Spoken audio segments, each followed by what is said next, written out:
Na década de 1930, na União Soviética, os apartamentos comunais corroíam o emocional das pessoas. Sem demora, vamos correndo por fora. Na década de 1930, os apartamentos e casas comunais na União Soviética foi um problema para as pessoas. Os psiquiatras identificaram uma alta proporção de vítimas de paranoia e de delírios esquizofrênicos entre os que moravam por vários anos nessas residências.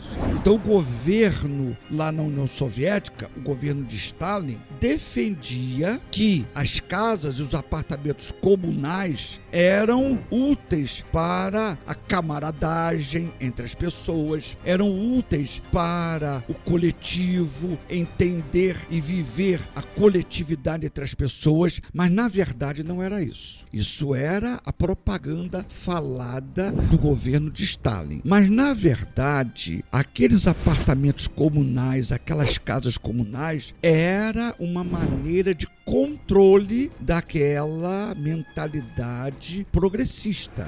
Lá o governo de Stalin, na União Soviética, com a mentalidade progressista, queria impedir questionamentos, críticas, queria impedir comentários que pudessem gerar algum tipo de movimento contrário à dominação e ao controle do governo comunista, do governo progressista lá comandado por Stalin. Então, aqueles apartamentos comunais, aquelas casas comunais, eram, na verdade, uma maneira de repressão, de reprimir qualquer questionamento do povo, qualquer comentário de discórdia com o governo. Lógico que a fala do governo não era que ele estava reprimindo as ações e os questionamentos e as discórdias das pessoas. Lógico que a fala era desenvolvimento de uma camaradagem, desenvolvimento de uma noção de todos juntos, um pelo outro. Isso era a fala, a propaganda comunista.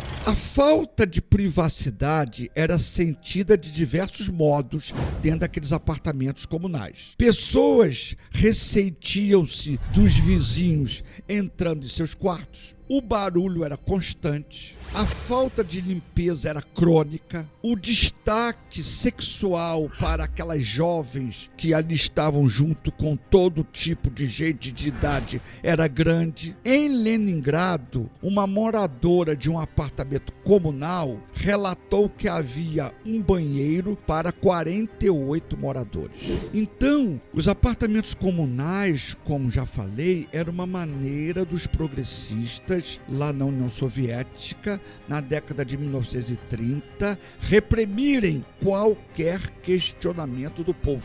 Então, as pessoas como essa moradora de Leningrado diziam do incômodo que sofriam, mas tinham que falar com pessoas escolhidas a dedo. Por quê? Porque todos vigiavam todos. Um outro morador, também na década de 1930, escreveu o seguinte: a repressão que eu sentia no apartamento comunal era a repressão da minha liberdade interior e da minha individualidade. Eu sentia essa repressão, essa necessidade de autocontrole, sempre que entrava na cozinha, onde era cuidadosamente observado pela pequena multidão que se aglomerava ali. Era impossível ser você mesmo. Então ele, lá nesse comentário que fez, se sentia reprimido, porque ia na cozinha, tinha uma penca de gente observando. Todo mundo vigiava todo mundo. Todo mundo nesses apartamentos comunais eram usados pelo governo progressista como observadores do outro. Então era uma maneira de repressão, como este morador assim relatou. Então nós, eu e você, precisamos entender isso. Os progressistas, lá na década de 1930, na União Soviética, assim como hoje também, políticos progressistas, autoridades progressistas, eles querem sempre reprimir, controlar e impor uma vigilância sobre as populações, sobre as pessoas. Por quê? Porque o progressista, ele quer que todos falem o que ele quer que seja falado. A liberdade de expressão para o progressista é um insulto. A liberdade de expressão para o progressista é um incômodo. Então, a mentalidade progressista é sempre uma mentalidade de controle, de repressão. Lá na década de 1930, na União Soviética, eles usavam uma estratégia. Hoje, em nossos dias, eles usam uma outra estratégia. Mas as autoridades progressistas, as autoridades que defendem o autoritarismo, o controle, a repressão, eles vão sempre procurar estratégias para impor ao povo o que eles acham que é o correto, o que é aceitável.